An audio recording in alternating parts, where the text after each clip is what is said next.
मंडळी, पाऊस म्हटलं की निसर्गाचं एक अद्भुत आणि अलौकिक असं देणं असून काहींच्या उत्साहाचं उल्हासाचं निमित्त बनतो, तर काहींच्या दुःखालाही पाऊसच कारणीभूत ठरतो. असंच एक उदाहरण मान तालुक्यातील पळशी या गावात घडलंय. पाहुयात याबाबतची दुःखदायक सविस्तर माहिती.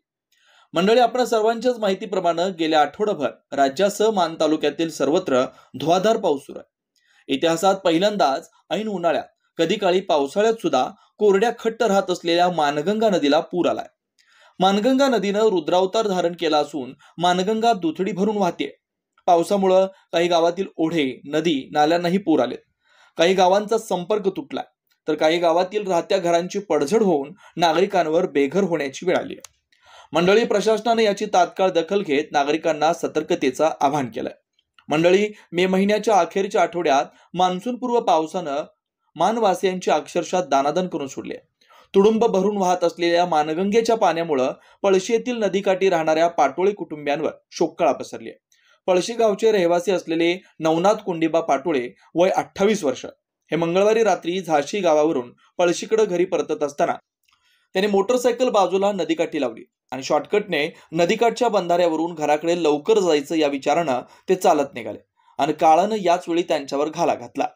बंधाऱ्यावरून जाताना पायी घसरून ते नदीपात्रातील पुराच्या पाण्यात पडून वाहून गेल्याची माहिती घटनास्थळावरून मिळाली. आज सकाळी 7:30 वाजल्यापासून बोट्सच्या साह्यानं म्हसवड नगरपालिकेचे 10 कर्मचारी या ठिकाणी कसून शोध घेतात. दरम्यान या घटनेची माहिती मिळताच प्रांताधिकारी उज्ज्वला गाडेकर, मानचे तहसीलदार विकास अहिर यांनी घटनास्थळी भेट दिली. तर म्हसवड पोलीस स्टेशनचे कर्तव्यदक्ष सहाय्यक पोलीस निरीक्षक अक्षय सोनवणे तपास यंत्रणेत सहभागी होऊन संपूर्ण हालचालीवर लक्ष ठेवून आहेत. तसेच पळशी गावचे पोलीस पाटील यशवंत गंभरे सुद्धा घटनास्थळी उपस्थित आहेत.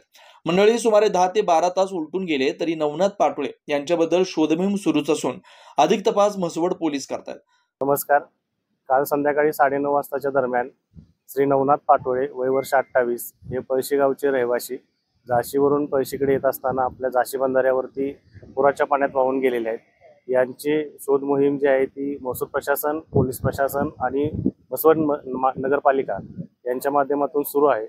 गेल्या 4-5 दिवसात मान तालुक्यामध्ये मोठ्या प्रमाणात पर्जन्यमान झाला असल्या कारणाने नदी, नाले, ओढ्यांना मोठ्या प्रमाणात पाण्याची पातळी वाढलेली आहे. वाढलेल्या पाणी पातळीमुळे ज्या रस्त्यांवरती पाणी वाहत आहे त्या ठिकाणी नागरिकांनी त्या पाण्यातून जाण्याचा प्रयत्न करू नये, याबाबत वारंवार प्रशासनाकडून सूचना देण्यात येत आहेत. आपलं जीवन हे अनमूल्य आहे, त्याच्यामुळे कोणीही वाहत्या पाण्यामध्ये जाऊन आपला जीव धोक्यात घालू नये अशा प्रशासनाच्या वतीने पुन्हा एकदा आवाहन करण्यात येत आहे. महाराष्ट्राचा या न्यूज चॅनलवर आपण नवीन असाल तर चॅनलला सबस्क्राईब करायला विसरू नका. धन्यवाद.